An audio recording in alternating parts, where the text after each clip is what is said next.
Vamos a abrir nuestras Biblias en el libro de Eclesiastés. Vamos a seguir trabajando con este libro. Eclesiastés, y es una sección, vamos a ver desde el verso 12 del capítulo 1 hasta el final del capítulo 2. Y claro, como es una sección un poquito larga esta para leer, yo les invito a que después lo hagan en casa. Voy ahora a discriminar, voy a leer algunas porciones que, digamos, resumen o sintetizan lo que vamos a mirar en esta ocasión. Vamos a hacer esto, vamos a leer desde el verso 12 al 15 del capítulo 1 y después les voy indicando hacia dónde saltamos. Dice: yo, el predicador, fui rey sobre Israel en Jerusalén, y di mi corazón a inquirir y a buscar con sabiduría sobre todo lo que se hace debajo del cielo. Este penoso trabajo dio Dios a los hijos de los hombres para que se ocupen en él.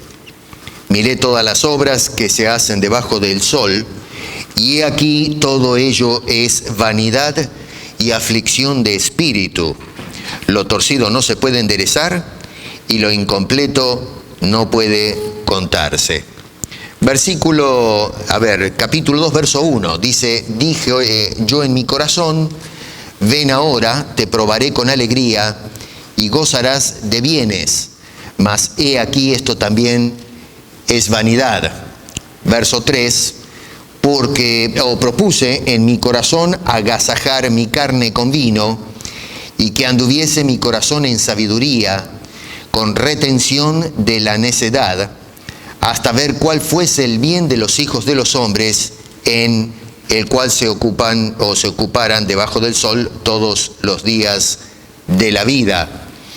En el verso 15 dice: entonces dije yo en mi corazón, como sucederá al necio, me sucederá también a mí. ¿Para qué pues he trabajado hasta ahora por hacerme más sabio? Y dije en mi corazón que también esto era vanidad. De vuelta a la página y leemos los últimos versículos, 24 al 26. No hay cosa mejor para el hombre sino que coma y beba, y que su alma se alegre en su trabajo. También he visto que esto es de la mano de Dios. Porque ¿quién comerá y quién se cuidará mejor que yo? Porque al hombre que le agrada, Dios le da sabiduría, ciencia y gozo, mas al pecador da el trabajo de recoger y amontonar para darlo al que agrada a Dios. También esto es vanidad y aflicción de espíritu. Señor, te imploramos en este momento solemne que abrimos tu palabra, que nos ayudes a entenderla, y para eso apelamos a tu Espíritu Santo que nos dirija a poder trazarla como corresponde y aplicarla a nuestras vidas. Te lo imploramos en el nombre de Cristo Jesús. Amén. El título de hoy es Experiencias futiles. El escritor, dijimos en la exposición anterior, que hace un análisis de la vida, de los quehaceres cotidianos del hombre debajo del sol, que es una de las frases preferidas del autor de Eclesiastés. Hay otras que se repiten, pero esta es una de ellas. Y analiza la vida en un mundo hostil, enajenado de Dios, apartado, notamos que nosotros, los seres humanos, en este mundo, hemos iniciado un proyecto, un experimento social que no tiene en cuenta a Dios en la ecuación. Es decir, que allá en el huerto del Edén el hombre se rebela contra Dios y lo arranca de ese proyecto.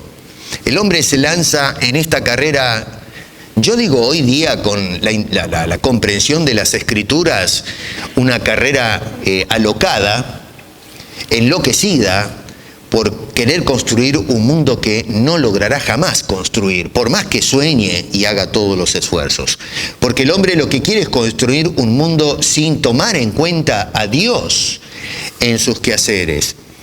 Y entonces el escritor acá llega a la conclusión que en líneas generales, este mundo sin Dios, incluido dentro de esos quehaceres, realmente no vale la pena.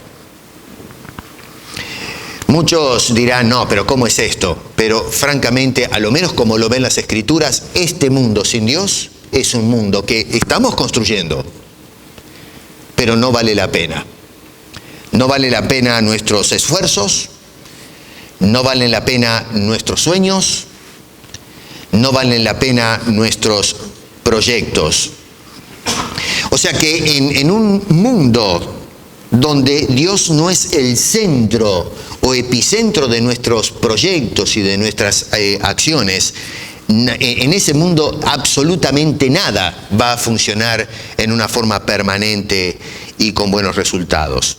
Y saben una cosa, esto que estoy diciendo lo manifiesta la experiencia misma, porque cuando miramos la historia de los grandes programas que ha llevado a cabo el hombre, nos damos cuenta que todos esos programas en algún momento fueron truncados. Encontraron un paredón del cual no se puede seguir más allá.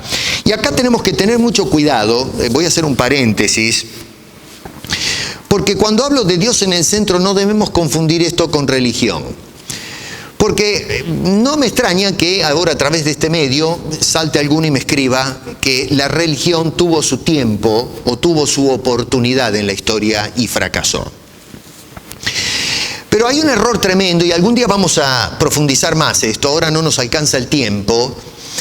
Pero una cosa es hablar de la religión, y usualmente se habla de la religión de la Edad Media, para ser más específico, de la institución católica romana.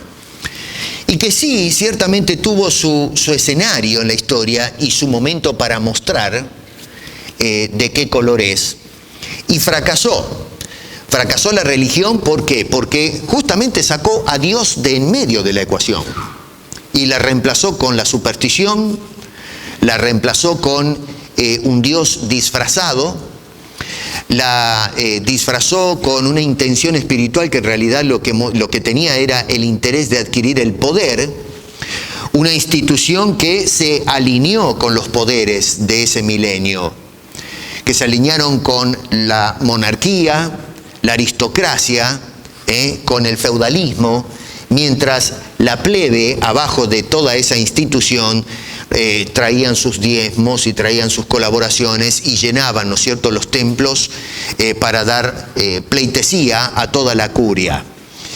Obviamente tuvo su tiempo, nada más ni nada menos que 1000 años, y hablé un poquito así, muy por encima la vez anterior, y fracasó completamente, y es por eso que se levantó un movimiento de reforma, de protesta contra esa institución. Déjeme decirle una cosa entonces, la iglesia, esa iglesia del 476 al 1517, no debemos confundirla con Dios. A Dios nunca se le dio la oportunidad. A la institución sí, y fracasó rotundamente. Pero una cosa es hablar de la iglesia y otra cosa es hablar de Dios. Y en el experimento social que inició el hombre, lo que hizo no es sacar a la iglesia del medio, sino montar la iglesia en el medio. Pero lo que hizo es desterrar a Dios de sus proyectos. Así que lo que tenemos que hacer es darle la oportunidad a ese Dios, a ese proyecto que nunca se le dio a través de la historia. Así que hago esta aclaración porque vuelvo a repetir, no va a faltar alguno que diga, la iglesia tuvo su oportunidad y no funcionó. Y tiene razón. La iglesia, lo que llamamos la institución histórica, tuvo su oportunidad, pero no la iglesia que plantó Cristo en el primer siglo, sino un invento, un híbrido, una monstruosidad que hasta el día de hoy sigue haciendo estragos. Así que esto va a levantar controversia, no me cabe la menor duda, pero acá no estoy hablando de ninguna religión en particular, estoy hablando de sacar a Dios, el soberano, de dentro de los proyectos humanos. Vale la aclaración. Claro, alguno puede decir, bueno, usted dice que el mundo no vale la pena, pero yo creo que sí vale la pena. Bueno, está bien. Esa es su opinión, lo felicito. Que usted tenga esa actitud positiva de que el mundo y la vida vale la pena.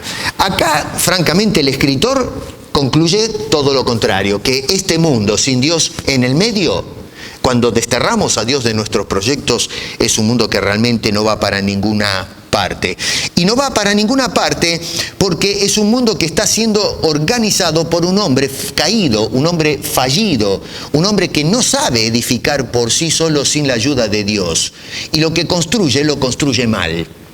Y es por eso que vemos nuestra sociedad humana tambaleante. En la exposición anterior habíamos indicado que la Escritura nos muestra que este mundo que pretendemos construir, o esta civilización sin Dios, va a un final que es la destrucción total. Eso lo vimos en 2 de Pedro, capítulo 3, verso 10, que dice que todo va a terminar anegado en fuego. Así que, vuelvo a repetir, algunos dicen, no, pero vale la pena este mundo. Y bueno, está bien. Yo pienso que lo que va a ir a parar al fuego realmente no vale la pena. Mi opinión acá no cuenta, acá lo que cuenta es lo que nos describe el escritor después de haber hecho un análisis de la existencia y la vida aquí debajo. Vuelvo a repetir esta expresión que usa este hombre, que es todo lo que sucede aquí debajo del sol. Algunos dicen, bueno, pero si ustedes los cristianos desaparecieran del mundo, las cosas serían distintas. No sé si alguna vez escucharon eso. La culpa de que el mundo esté como esté es culpa de los cristianos, de los cruzados. No, discúlpeme, pero la culpa no lo tiene el cristianismo. Vuelvo a repetir, el cristianismo de ese milenio que mencioné, lo que llamamos la Edad Media, sí, está bien, le doy la razón, eso fue un desastre. La historia habla por sí sola. Pero el cristianismo, es decir, aquella institución, aquel organismo vivo que plantó el Señor Jesucristo en este mundo y que realmente no se le da la oportunidad, el día que sea extraído de este mundo va a ser una calamidad. No es culpa nuestra que el mundo esté como está. La culpa es de los hombres caídos. El libro de Apocalipsis nos dice que un día la iglesia va a ser extraída de este mundo, y todo lo que usted lee de lo que va a pasar en este mundo cuando sea extraída la iglesia va a ser un desastre, va a ser un hecatombe, va a ser la corona de aquel proyecto humano, y vamos a ver cosas terribles, que como ya indiqué, Pedro dice va a terminar todo con fuego, y tendremos este caudillo que se va a levantar en la escena mundial, va a tomar las riendas del mundo y va a dirigir este mundo al desastre final. Así que la iglesia no es responsable de todo lo que sucede mal. Hay personas que usaron la religión para hacerse del poder y someter a la gente, pero eso es otro tema completamente aparte. ¿Saben una cosa que, a modo de reflexión, cada sociedad que ha extraído a Dios de su esquema ha terminado en la corrupción? Es increíble, los pueblos primitivos, por ejemplo, que no han tenido al Dios de la Biblia, entre ellos han terminado en idolatrías grotescas y patrones de conducta que son cuestionables. Y luego las ciudades o las sociedades que de alguna manera quisieron extirpar a Dios, también han sucumbido ante la corrupción, la guerra, la opresión. Muchos culpan a la Iglesia Católica Romana, y otra vez acá no estoy haciendo una apología de la Iglesia Romana, pero se le acusa que en el periodo de la Inquisición mataron millones y millones de personas. Eso es un dato totalmente falso. Tómense en el tiempo de investigar un poquito y ustedes van a notar que en 3 o 4 siglos de Inquisición no se mataron millones de personas. Se mataron más personas, millones, en la época del comunismo soviético o en China. No sé qué estará pasando en Corea del Norte, y vuelvo a decir, esto es controversial, pero las estadísticas nos hablan que murió más gente en un gobierno de unos 50 años que toda la gente que murió en la Inquisición. Así que hoy se barajan este tipo de documentos o números falsos para tratar de intimidar a la gente y echarle toda la culpa del fracaso de este experimento social a la institución cristiana, y en este caso a la Iglesia Católica, y creo que eso también es totalmente injusto e infundado. Cuando Jesús caminaba por esta tierra, hace 2000 años atrás, nos dicen, Mateo es el que registra este incidente. Y nos dice que Jesucristo iba por todas partes, tomando nota de la condición en que se encontraba la sociedad de su tiempo. Y por allá en Mateo, voy a leer los dos versículos, en el capítulo 9, versos 35 y 36, dice: recorría Jesús todas las ciudades y aldeas. O sea que no es un hombre que hizo un trabajo mediocre, no pudo tomar el pulso de la sociedad, sino que andaba por todas partes y sabía lo que estaba pasando con la gente. Y dice que enseñaba en las sinagogas de ellos, predicando el Evangelio, sanando enfermedades, dice, y toda dolencia. Y entonces va a agregar Mateo este detalle que para mí es tremendo, y es para meditar esto que plantea Mateo acerca de Jesucristo. Dice que Jesús, al ver las multitudes, tuvo compasión de ellas. Yo me pregunto, ¿cómo miran las multitudes los presidentes? ¿Cómo miran las multitudes hoy los candidatos a dirigir las naciones? ¿Cómo ven las multitudes los líderes religiosos, pastores y evangelistas? Dice que Jesucristo vio las multitudes y lo que produce en su corazón es que tuvo compasión de ellas. Mi pregunta es ¿por qué? ¿Por qué Jesucristo, al contemplar la sociedad, su corazón fue movido a compasión? Y a Mateo no se le escapó este detalle. Dice, porque estaban desamparadas y dispersas como ovejas que no tienen pastor. Vale decir que Jesucristo, entonces, cuando se metía en todos los rincones de Jerusalén y de toda esta región de Galilea y qué sé yo, y iba predicando el Evangelio y haciéndose cargo de las dolencias, de la falta de cobertura social que había en ese tiempo, Jesús le extendía la mano, lo que tiene que hacer la iglesia ahora, de Cristo. Ve que toma pulso de cómo está la sociedad y ve que toda la sociedad del primer siglo era una sociedad sin orientación. Pero cuidado, ellos tenían dirigentes como los tenemos hoy, eran sociedades establecidas, había formas de gobierno, promesas de bienestar futuro en aquellos días, ilusiones de un mejoramiento social, en fin, distinto a cómo lo manejamos hoy, pero de todas maneras había una institución de gobierno establecida, una dictadura, estamos de acuerdo con eso, pero había un formato al cual la gente estaba acostumbrada.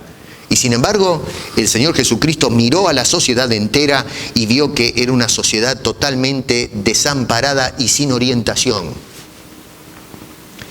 Si Jesucristo apareciese hoy en la ciudad de Toronto, o en las urbes sociales en Norteamérica, o en nuestro querido continente latino, y mirase las multitudes, ¿qué creen ustedes que vería?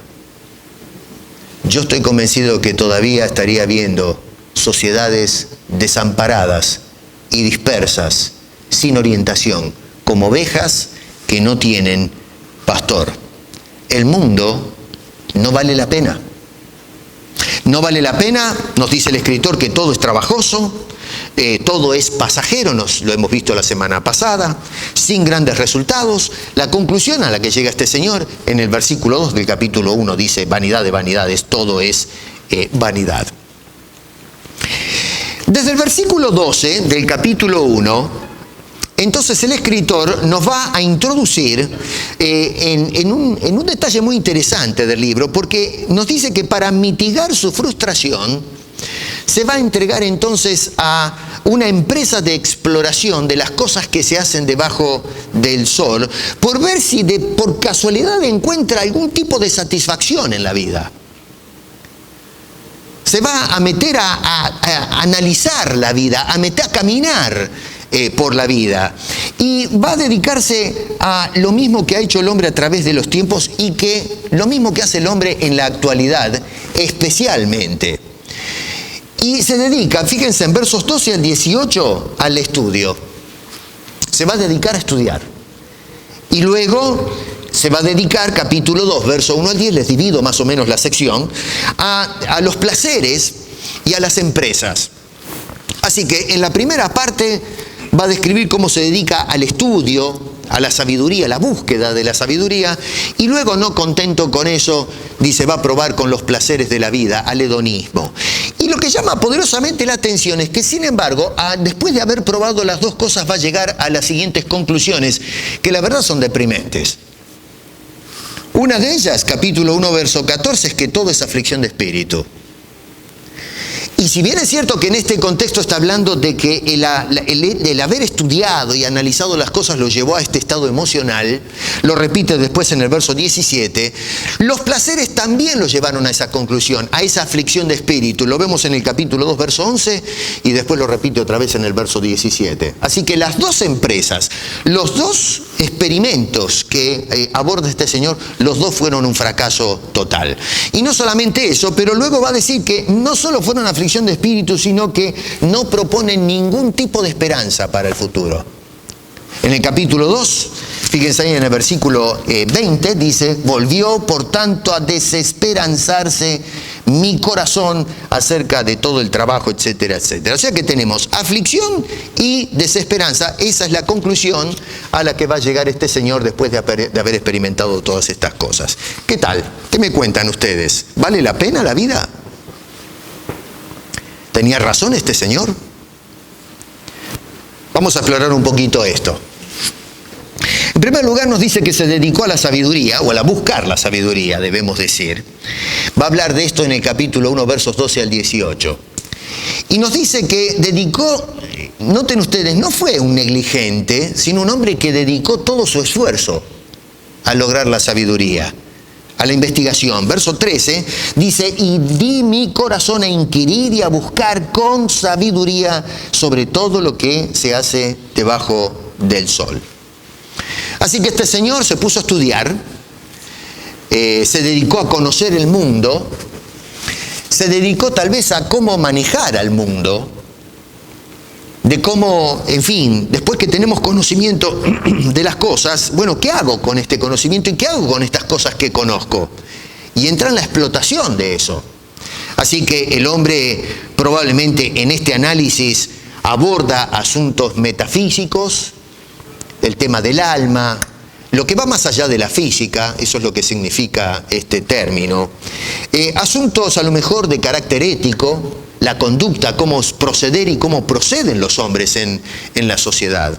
Asuntos de carácter existencial y probablemente asuntos de carácter científico, porque cuando estudiamos el mundo, esto es algo que atrajo la mente de los hombres antiguos, más allá de lo que enseñaba el mito y la superstición.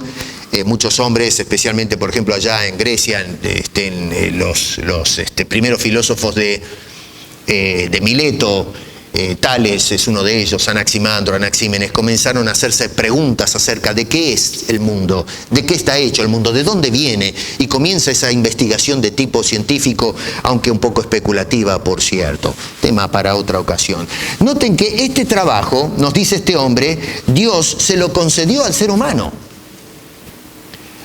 Los animales no tienen la capacidad, no fueron creados con el raciocinio para poder envolverse en esta tarea de investigación. Solamente nosotros los seres humanos fuimos formados por la mente divina, fuimos diseñados, hechos a imagen y semejanza de Dios para justamente entrar en este trabajo. Miren, ¿saben una cosa? Algunos en la iglesia hoy, esto es otra vez un paréntesis, hay personas que dicen que no hay que estudiar tanto porque es malo para la mente. Y a mí me lo han dicho, Y dicen que la letra mata. La letra mata. Y citan al apóstol Pablo, por ejemplo, en 2 de Corintios 3:6, este es uno de los versículos que es el caballito de batalla. Dice: el cual asimismo nos hizo, Dios, ministros competentes de un nuevo pacto, no de la letra, sino del espíritu, porque la letra mata, mas el espíritu vivifica. Yo no sé si escucharon alguna vez eso. Pero hay personas que dicen que el mucho estudio es malo, porque la letra mata. Y este es el pasaje bíblico que se utiliza. Bueno, mire, ¿sabe una cosa? Si usted piensa de esa manera, no me escriba, no me moleste, porque no voy a gastar tiempo en explicarle la barbaridad que está diciendo. Los pastorcitos estos que se están levantando hoy, yo sé que ando todo el tiempo protestando contra los pastores, pero alguien tiene que levantar la voz. Ya no nos podemos quedar callados de lo que está pasando. Y acuso a la iglesia de hoy por guardar el silencio, el pecado del silencio, de no juzgar, no cuestionar estas cosas. Y muchos pastores lo que quieren es cristianos en la ignorancia para llevarnos de la nariz a donde se les da la gana. Sacarnos la plata, secuestrar nuestras vidas, nuestros hogares, nuestros hijos, para ellos subir y enriquecerse. Y esto no puede ser. El apóstol Pablo acá no está diciendo que la letra, el conocimiento de la palabra de Dios mata. Está hablando de la ley comparado con la gracia. Así que atenti con esto, ¿eh? Si usted piensa de esa manera y quiere creer en una forma infantil, bueno, mire, ¿sabe qué? Yo no estoy hablando de un jardín de infantes de cristianos. Estoy hablando a gente que realmente quiere tomar en serio la palabra de Dios. Dios nos dio una mente racional. La pregunta es ¿por qué lo hizo? Bueno, lo hizo para que la use. No lo hizo para que nos dejemos entumecer por los vivos y los sinvergüenzas. Hay que usar la cabeza. Ahora este hombre lo que hizo fue justamente usar este don que le dio Dios al hombre, de usar su raciocinio para investigar las cosas. Pero lo que llama la atención es que a pesar de haber invertido el tiempo y el esfuerzo en la investigación, no logró los resultados satisfactorios que esperaba. Incluso noten ustedes que este don lo ve en una forma desfavorable, porque dice que es un trabajo penoso en ese versículo. La pregunta es, ¿pero por qué es penoso? ¿En qué sentido el trabajo de la investigación es penosa? Bueno, porque por un lado demanda el esfuerzo y el tiempo, pero por el otro lado, a medida que vamos investigando la realidad, la existencia en este mundo que ha dejado a Dios fuera de la ecuación, lo que descubre es el desastre de este experimento social. El hombre se hace cada vez más consciente de que este mundo, esta vida, no vale la pena sin Dios en el medio. Cuando estábamos en el huerto del Edén, ese mundo valía la pena. Pero desde el momento que sacamos a Dios de nuestra vida, de nuestros proyectos, ese intento, ese proyecto no tiene buenos resultados, no vale la pena. Y cuando el hombre se lanza a investigar esto, sí va adquiriendo conocimiento, pero lo frustra porque lo que descubre es que no hay chance, que realmente los proyectos humanos nunca van a funcionar. Y claro, uno puede decir, pero qué fatídica que esta manera de pensar. Bueno, pero que eso es lo que le habla la experiencia del estudio al analizar este mundo y este plano de existencia debajo del sol. No quiere decir que el hombre no fue bendecido en la tarea de estudiar. En el capítulo 2, verso 13, noten que dice, y he visto que la sabiduría sobrepasa a la necedad como la luz a las tinieblas. Así que él llegó a apreciar que el estudio es mejor que la ignorancia. Pero cuidado, si Dios no está incluido como punto de referencia en nuestra investigación, eso simplemente no nos lleva a ninguna parte. Vamos a terminar en una frustración total.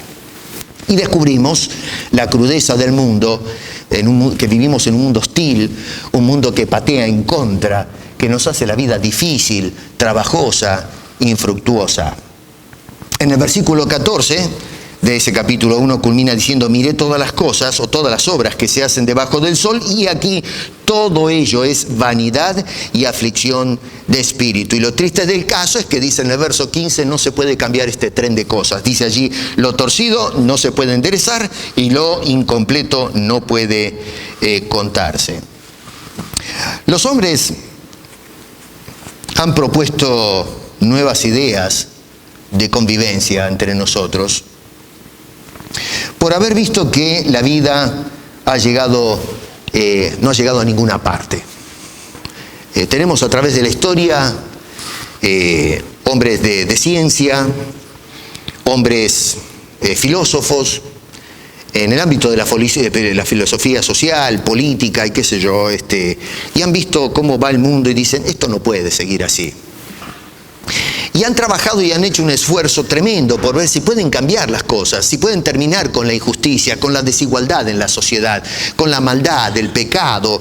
Hoy tenemos movimientos tremendos en el mundo de personas que, tanto en el ambiente artístico, la farándula, como el resto de la sociedad, personas que se están levantando para luchar por los países del tercer mundo que están sufriendo, tratar de llevarle comida a los chicos, ropa, más o menos un pasar decente, educación elemental y ese tipo de cosas. Y está muy bien todo eso, ¿se dan cuenta?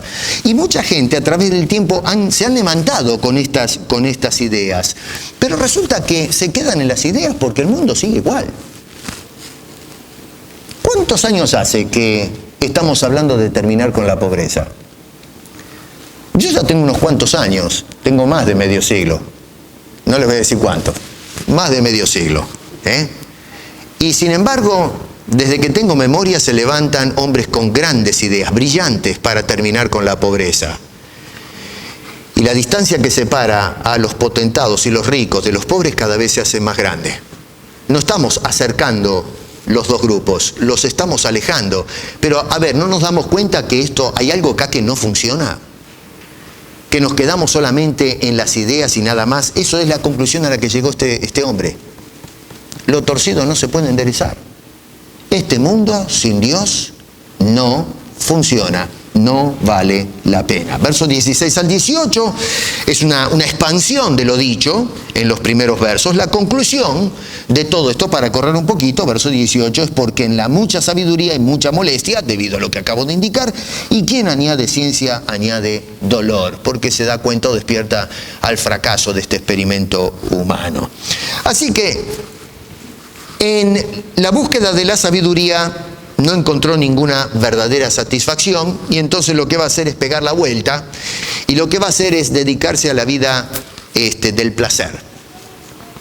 Esto de la sabiduría me trajo aflicción de espíritu, entonces voy a probar el otro extremo, me voy a dedicar a disfrutar los placeres. Entonces eso está en el capítulo 2, versos 1 al 10. ¿Y a qué se dedica el placer y la disolución? Es decir, va a tirar por la ventana las costumbres buenas, se relajan las costumbres, y entonces dice el versículo 3, propuse en mi corazón agasajar mi carne con vino. Mire qué lindo, qué fenómeno el Señor. Se dedicó a la borrachera, eso es lo que está diciendo. Me dediqué al vino, que anduviese mi corazón en sabiduría, con retención de la necedad, hasta ver cuál fuese el bien de los hijos de los hombres, en el cual se ocuparán debajo del cielo, etc. Y no solamente se dedica a los vicios, sino a los placeres empresarios. En el versículo 4 y 5 dice, engrandecí mis obras, edifiqué para mí casas, planté para mí viñas, y me hice huertos y jardines y planté en ellos árboles de todo fruto. Hoy llamamos a esto hedonismo, consumismo, capitalismo en acción. El verso 8 sintetiza todo diciendo, me amontoné también plata y oro y tesoros preciados de reyes y de provincias, me hice de cantores y cantoras de los deleites de los hijos de los hombres y de toda clase de instrumentos de música. Y el verso 10 dice, no negué a mis ojos ninguna cosa que desearan, ni aparté mi corazón de placer alguno, porque mi corazón gozó de todo mi trabajo y esta fue mi parte de toda mi faena. Qué curioso, ¿no? Porque yo pensaba, pero si eso es precisamente lo que propone la sociedad de hoy. ¿O no? ¿Qué vemos en la televisión? Las propagandas. ¿Qué nos dicen? Exacto, marketing. A consumir, a disfrutar del placer, del momento, a la disolución, el consumismo. Si usted quiere ser feliz, gástese toda la plata, métase en deudas hasta el cuello. Mientras el hombre que le prestó la plata la pasa bien en el Caribe, tomando piña colada ahí abajo de alguna palmera. Le damos la gran vida al otro que nos explota. Y nosotros acá como tontos, sacando la billetera y tratando de escapar a los placeres y este tipo de diversiones momentáneos que, como encontró este señor, no traen verdadera satisfacción. Ahora, claro, uno me puede decir, pero usted está loco, ¿cómo que no trae satisfacción? Sí, yo entiendo que trae una satisfacción, pero momentánea. Yo también estuve una vez en el mundo. Y le puedo asegurar, porque estuve ahí, que sí, uno se divierte una noche cuando sale con los amigotes por ahí, toman y qué sé yo, pero eso dura unas horas. Pero después tiene que aterrizar y termina después en la vía sin un centavo en el bolsillo, y trabajando como un burro para gastarse después la próxima semana o el próximo mes la misma plata y estar tratando de narcotizarse con esta diversión momentánea para ocultar nuestra frustración de la vida, nuestro fracaso como seres humanos. Sí, se divierte por el momento, pero pasan los años, llega un momento que los huesos duelen y ya no le saca sabor o gusto a esas cosas, y se encuentra que se le fue toda la vida y usted vive insatisfecho, solo y arruinado. De las dos cosas, haciendo un balance de ambas, es decir, de la investigación, el estudio, la búsqueda de la sabiduría y esta disolución, es decir, entregarse a los placeres, el hombre llega a la conclusión que la sabiduría es mejor que la vida de placeres o la disolución. En el verso 13 dice, y estamos en el capítulo 2, dice, y he visto que la sabiduría sobrepasa la necedad, como la luz a las tinieblas. Y no solamente eso, pero la pregunta es ¿por qué? Dice el verso 14, el sabio tiene sus ojos en su cabeza, el necio anda en tinieblas. Así que el que analiza, el que estudia, ve las cosas como corresponden. Las analiza, las entiende. El otro no. El otro va a tientas, no comprende las cosas, vive en una absoluta ignorancia. Pero por lo menos se divierte con el vino. Claro, tiene una rasca de $1000 tirada abajo de la mesa, la pasó fenómeno, pero no sabe ni por dónde le pega el aire. Este hombre probó las dos cosas y dice, señores, para mí, a mi criterio, la sabiduría supera ampliamente el tema de la disolución. Y no solamente eso, pero agrega algo. En el versículo 14, en la segunda parte dice, pero también entendí yo que un mismo suceso acontecerá al uno como al otro. Y acaba de agregar algo importantísimo.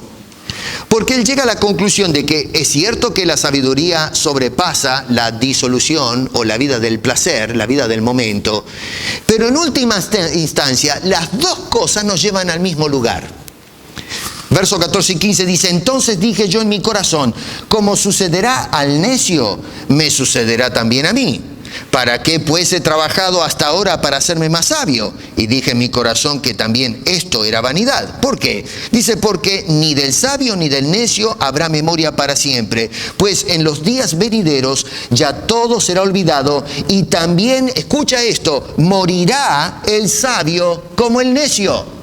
O sea que hagamos una síntesis. El Señor está frustrado con este mundo y dice, ¿qué hago? Me voy a dedicar al estudio. Se mete a estudiar, a analizar la vida y se encuentra que es una aflicción de alma porque encuentra que la vida es un lío total. Dice, olvidémonos de todo esto y vamos a dedicarnos a los placeres del momento, a totarme con la diversión. Se entrega a los placeres, termina con eso y se da cuenta que tampoco lo satisface.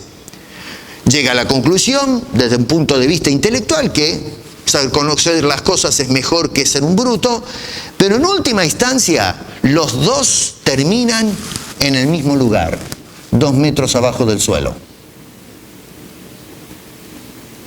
Por eso dice, todo es vanidad, todo es pasajero. Podemos amontonar conocimiento en la cabeza o podemos ignorar todo eso y dedicarnos a los placeres y todos vamos a terminar de la misma forma, en la muerte. Mi querido amigo, usted podrá gastar su vida metido solamente entre los libros o el estudio. Y cuidado, no digo que no se estudie, no me malinterpreten, pero tratando de buscar el aplauso o el crédito de los hombres, o moverse en la dirección contraria, de decir, no, yo me voy a dedicar a disfrutar los placeres de la vida hasta que se me acabe el aliento. Y sabe una cosa, su fin es camino de muerte. De esto no se salva absolutamente nada. Nadie, mejor dicho. Todos nosotros en esta carrera loca, enferma por construir un futuro, va a terminar en un solo futuro, y es la muerte. Cuando Dios le habló al hombre en el libro del Génesis y le armó este nicho ecológico, qué sé yo, este bolsón hermoso donde metió al hombre, le dijo, ¿sabes qué? Tú disfruta de todo esto, lo hice para ti, ahí está todo ordenado, tú tienes ahora que mantener eso. Y Dios le dijo, puedes disfrutar todo menos una cosa. Dice el Señor, de todo árbol del huerto podrás comer. Así que este hombre se podía empachar. Y Dios había provisto todo eso. No es que tuvo que salir a trabajar. Dios le dijo, todo esto lo planté, lo hice y es para tu satisfacción. Pero cuidado, dice, más del árbol de la ciencia y del bien y del mal no comerás. Yo, Dios, me voy a encargar de enseñarte esas cosas. Yo soy tu maestro, yo soy tu padre, yo soy el que te voy a mostrar estas cosas. Tú solamente escúchame y obedece. No toques ese árbol. Y Dios le dice que si lo toca, dice, el día que de él comieres, ciertamente, le dice Dios, que no te quepe la menor duda, Adán, hijo mío, que cuando toques ese árbol hay un solo destino, hay un solo desenlace, ciertamente morirás. ¿Se acuerdan de eso? Eso es lo que estoy parafraseando más o menos, pero eso es lo que nos dice en el libro de Génesis. Dios hizo este hermoso mundo y lo hizo todo para el hombre, lo mete ahí adentro, dice, disfruta. Y entonces el hombre disfrutaba de ese huerto, de ese hermoso lugar. Aparece la serpiente por ahí y viene con una alternativa dentro del bolsillo. Y la agarra primero a la mujer y después lo agarra al hombre. ¿Y qué es lo que le dice la serpiente? Dios le dijo, mira, cuidado, porque cuando metas la nariz en ese fruto prohibido, morirás. Y la serpiente dijo, así que Dios te dijo que vas a morir, pero no seas gil. ¿Te la tragaste esa? ¿Esa superstición te la tragaste? No seas chambón. Come. No vas a morir. Dios te dijo que vas a... Pero escúchame, no seas chambón. Come, mirá qué hermoso fruto que es. Y la mujer primero miraba el fruto en vez de mirar la gloria de Dios y empezó a ser cautivada y empezó a despertar deseos incorrectos de poder, de independencia y le metió el mordisco a la fruta prohibida. Adán después cayó como un chorlito igual que la señora, porque muchos dicen que le tenemos que echar la culpa a la mujer que nos metió en este lío. No, nosotros nos metimos igual que ella en este embrollo. Así que entonces el ser humano creyó a la serpiente en lugar de creer la advertencia de Dios. Y lo primero que sucedió fue la muerte espiritual, es decir, rompió su relación con Dios. Viene después la muerte social, se pelea con su señora, se arma un lío ahí, la mujer, el hombre le echa la culpa a la mujer, ya empiezan las cosas más, y encima la muerte, porque, ojo, digo muerte social también, acuérdense de que los dos primeros hijos tuvieron ahí un problema, el mayor terminó matando a su hijo menor, pónganse, ya hablamos el otro día de esto, imagínense que en la propia casa, la primera familia de la tierra, se suscita un asesinato en medio de la casa. Y luego tenemos la muerte biológica. Ahora, para correr un poquito, ustedes se van al capítulo 5 del libro de Génesis y van a encontrar la conexión teológica entre lo que dijo Dios en el capítulo 2, ciertamente morirás, y lo que sucede en la generación de hombres. Otra vez, en el capítulo 5 dice, y vivió fulano de tal, y conoció a su mujer, y dice, y tuvo hijos, y después murió. Y comienza toda una lista de generaciones donde se dice exactamente lo mismo. Vivió fulano de tal tantos años, conoció a su mujer, tuvo tantos hijos y después termina diciendo y murió. Y tenemos esta repetición, esta monotonía. Y nació, tuvo hijos y murió. Nació, tuvo hijos y murió a través de todo el capítulo. ¿Tenía razón o no tenía razón Dios? La Biblia nos muestra que cuando Dios le dijo al hombre, vas a morir, y la serpiente le dijo, no, no vas a morir, el que tenía razón era Dios, no la serpiente. Así que Dios nos dice, moriréis, y bueno, eso es lo que sucede. El apóstol Pablo en Romanos capítulo 6, verso 23 nos dice que la paga del pecado es muerte. Así que Dios me dice en Génesis, moriréis. Pablo me dice, ahora que metimos la pata, dice la paga del pecado es, seguiréis muriendo. La serpiente dijo, no vas a morir, y hoy la sociedad donde tú y yo vivimos nos dice, pero no, disfruta el pecado, no te vas a morir, no te va a pasar nada, vas a disfrutar la vida, tira la chancleta, el pecado es diversión. Cuando la iglesia o la Biblia te impide pecar, te está haciendo un daño, te está produciendo traumas emocionales, pero háganme el favor, cerrémosle la boca a la serpiente, que nos sigue proveyendo alternativas de destrucción. Esto es lo que descubrió este escritor de Eclesiastés. Lo que Dios había dicho se estaba confirmando en su investigación, que Dios nunca se equivocó. El día que de él comieres, ciertamente morirás. Y este hombre, al estudiar la existencia, dice, todas las cosas me llevan a esa realidad, que al fin del cuenta, el sabio o el que vive una vida de disolución, todos se van al hoyo. Toda la vida termina en la muerte. Por eso dices vanidad. Es inútil. ¿Para qué trabajar y esforzarse y matarse? Si todos terminamos en el mismo sitio, todos vamos a dejar esta existencia, vamos a encarar la parca. Con razón que este hombre terminó frustrado. Y me frustra a mí también ese razonamiento. ¿A qué estado emocional lo llevó esta investigación? Bueno, verso 17 del capítulo 2 dice: aborrecí por tanto mi vida. Y claro, ¿qué valor tiene la vida en esos términos? Verso 20 del capítulo 2 dice: volví por tanto a desesperanzar, o volvió, mejor dicho, por tanto a desesperanzarse mi corazón. Y verso 23 dice: porque todos sus días no son sino dolores y sus trabajos molestia. Aún de noche su corazón no reposa. Esto también es vanidad. Al final, este hombre entonces termina apreciando las cosas simples de la vida. Y eso es lo que nos dice, voy corriendo ahora, en el verso 24. Dice: no hay cosa mejor para el hombre entonces, sino que coma y beba y que su alma se alegre en su trabajo. Dice: también he visto que esto es de la mano de Dios. Lo que el hombre termina diciendo es: disfruta las cosas simples. ¿Saben lo que está diciendo este señor en nuestro idioma actual? Stop and smell the coffee. ¿Entienden eso? Paren, bajen un cambio y huelan las, ¿cómo se dice? Sientan el aroma de las rosas. Smell the roses. Smell the roses. Es disfruta las cosas pequeñas. No corras por la vida. Nosotros a veces, hermano querido, en esta sociedad y en este mundo caído, vamos corriendo desenfrenados y perdemos de vista a nuestras familias, los detalles simples de la vida.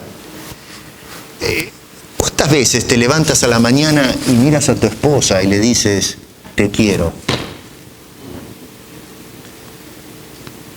¿Cuántas veces miras, está bien, está toda despeinada, ya no es más la chica pintada que ibas cuando le llevabas flores y te encontrabas en algún café, ¿no es cierto? Ahora no, ahora la ves toda despeinada, qué sé yo, sin maquillaje y toda esa historia. Pero sigue siendo esa princesa, esa doncella que Dios te ha dado. No saltes de la cama y salgas corriendo. Disfruta lo que tienes. Porque sigue siendo la misma princesa. ¿Y tus hijos? ¿Cuándo fue la última vez que le diste un beso a tus hijos y le dijiste: te amo? ¿Saben que ayer fuimos a visitar a una familia y estuvimos hablando con una pareja de abuelos que perdieron a uno de los nietos? Ayer un hermano, una familia de la iglesia fue a visitar a una familia que habían perdido a uno de sus hijos, ¿no? Se nos van las cosas simples. Bajan un cambio. Disfruta la vida. No te mates trabajando, porque vas a darte cuenta que se te fue todo y vas a terminar al final con la muerte de la cual nadie escapa. Esto es lo que descubrió este señor. Disfruta la compañía que Dios te permite disfrutar en este momento. Disfruta la compañía de tu hermano en la fe. Disfruta la compañía de tu esposo. Disfruta la compañía de tus hijos, de tus amigos, de aquellos con quienes te has criado. Disfruta esos momentos. Afloja el asunto de correr como un maniático por la vida. ¿Qué cosas valen la pena en medio de todo este cuadro pesimista? Capítulo 1, verso 14. Considerar la sabiduría, que es un don de Dios. Otra vez, dice este señor, dice: este penoso trabajo dio Dios a los hijos de los hombres. Penoso, otra vez, ya les di el contexto. ¿Por qué? Porque descubre lo fútil de la vida. Pero los animales no pueden hacer eso. Nosotros somos los únicos que podemos disfrutar, que tenemos conciencia y tenemos capacidad racional para esto. 2, considera la gracia de Dios. Capítulo 2, verso 24. Dice, también he visto que esto es de la mano de Dios. Verso 26 en la primera parte dice, porque al hombre que le agrada, Dios le da sabiduría, ciencia y gozo. Dios es un Dios de gracia. No merezco eso, porque yo tiré a Dios por la ventana, pero todavía Dios está con las manos abiertas para proveer. Y luego entramos al capítulo 2, verso 26, con la providencia de Dios. Dice al final, y esto es algo muy hermoso, dice, mas al pecador da el trabajo de recoger y amontonar para darlo al que agrada a Dios. Cuidado con esto, algunos agarran esto para decir que Dios está despojando a los ricos de Estados Unidos y está entonces proveyendo a los creyentes de la iglesia. No, eso no es lo que está diciendo este hombre. Por lo pronto, no era cristiano, no está hablando en términos cristianos, es una teología totalmente rara esa que están predicando en la actualidad. La conclusión es esta. Pablo dijo, la paga del pecado, es decir, lo que resultó del experimento social cuando dimos la espalda a Dios, es la muerte. Pero entonces en la segunda parte de ese versículo inserta esto, mas la dádiva de Dios es vida eterna en Cristo Jesús. Y es por eso que Jesucristo en Juan 10:10 dice, yo he venido para que tengan vida y vida en abundancia.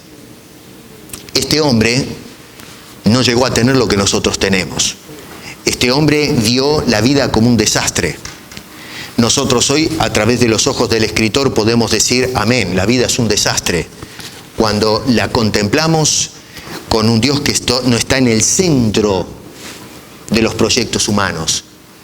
Pero cuando hacemos a Cristo el centro de esos proyectos, dice, yo les voy a dar vida y vida en abundancia. No tenemos que terminar con el fatalismo de este hombre.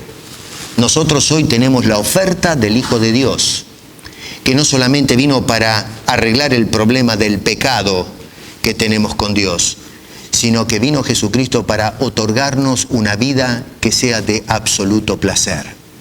No el placer mórbido que mueve a los hombres en esta sociedad, sino el placer de volver otra vez a tener comunión con Dios. Ese Dios que perdimos en el huerto cuando le dimos la espalda por seguir una sugerencia. Y es ese Dios que hoy nos está abriendo sus brazos para que volvamos a Él. Y lo hace con ternura, para que podamos disfrutar ahora, todos los días, de los detalles más pequeños, con Dios en el medio de la ecuación. Hermano, hermana, amigo y amiga, no te hagas esperanzas con este mundo. Todo es vanidad y todo es inútil. Podrás construir, pero eventualmente eso se va a caer y tú que estás construyendo y te estás matando, eventualmente vas a morir y todo eso va a quedar ahí quieto. Pero cuando estamos poniendo nuestra confianza en Dios, todo lo que hacemos permanece. Y es por eso que te invito a que te acerques a Cristo Jesús, que es nuestro camino de retorno al Padre, a aquel que nos dio el paraíso y que hoy nos ofrece el cielo entero que está a nuestra disposición. Quiera Dios que no dejemos pasar de largo esta oferta para que lo que hagamos debajo de este sol se pueda llevar a la otra vida cuando estemos arriba de este sol, ¿no es cierto?, de este plano, de esta realidad, y entremos a la presencia de nuestro poderoso Dios. Vamos a orar. Señor, este escritor, para muchos se trata de Salomón,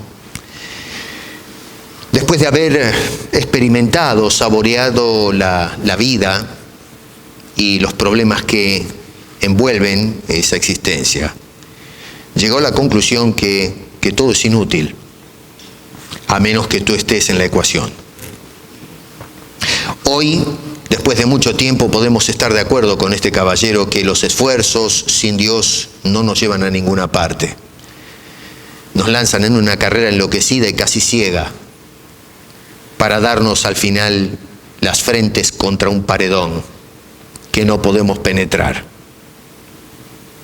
El cuadro es oscuro.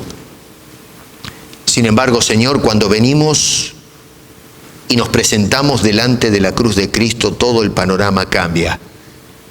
No solamente entramos en relación contigo, sino que la oscuridad se convierte en luz y ahora sí tenemos un destino, y es un destino claro y seguro.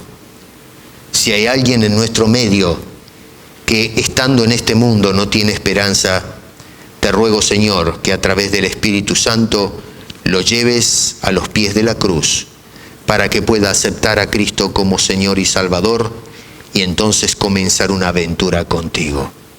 Ayúdanos a nosotros los que te conocemos a vivir cada día gozando la comunión contigo y disfrutando de todos los bienes que nos das por la pura gracia tuya. Oramos en el precioso nombre de Cristo Jesús y para su gloria. Amén.